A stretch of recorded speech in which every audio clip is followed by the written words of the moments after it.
NBI pinakakasuhan si Vice President Sara Duterte nang dahil sa video na pagbabanta daw niya sa buhay ni Marcos at ng asawa neto. At ano naman ang reaksyon ni Cheese Escudero hinggil dito? Bago ang lahat, please like and subscribe para sa iba pang update sa ating bansa.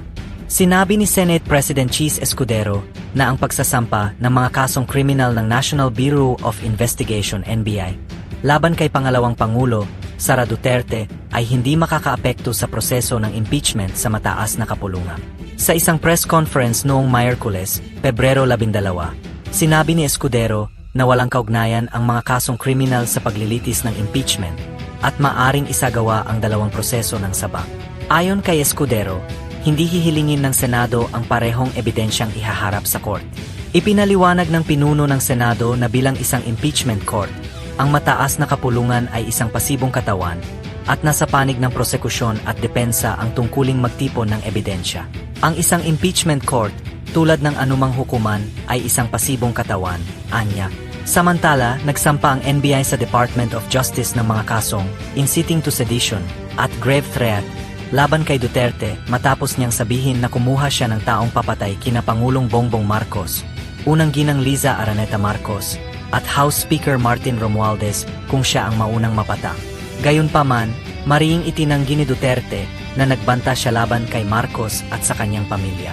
Nilagdaan ng 215 mambabatas ang reklamo sa impeachment laban sa pangalawang Pangulo, na binabanggit ang kanyang umano'y banta kay Marcos bilang isa sa mga artikulo ng impeachment. Sa puso ng kabisera, unti-unting tumitindi ang tensyon, habang patuloy na nadedelay ang proseso ng impeachment laban kay pangalawang Pangulong Sara Duterte.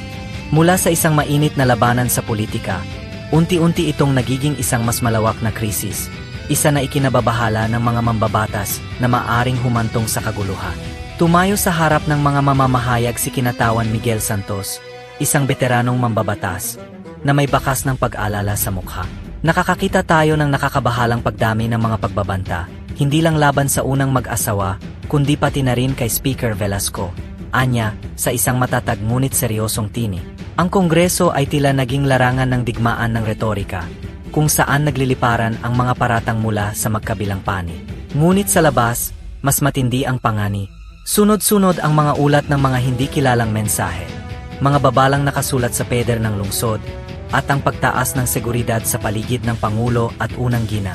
Maging si Speaker Velasco, na may mahalagang papel sa proseso ng impeachment, ay naging target ng mga pagbabanta.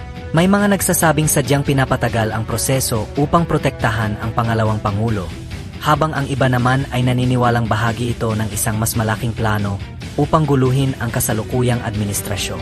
Samantala, sa mga lansangan, patuloy ang mga kilos protesta, may mga nananawagan ng agarang hustisya, habang ang iba naman ay tumututol sa umano'y politikal na panggigipit. Sa bawat araw na lumilipas ng walang resolusyon, lalo lamang lumalalim ang pangamba.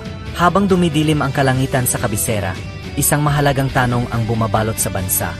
Nasa bingit na ba ito ng isang mas malalim na krisis? Sa ngayon, nakatutok ang buong bayan sa Kongreso. Anumang desisyon o pagpapaliban ay maaring bumago sa takbo ng kasaysayan ng bansa.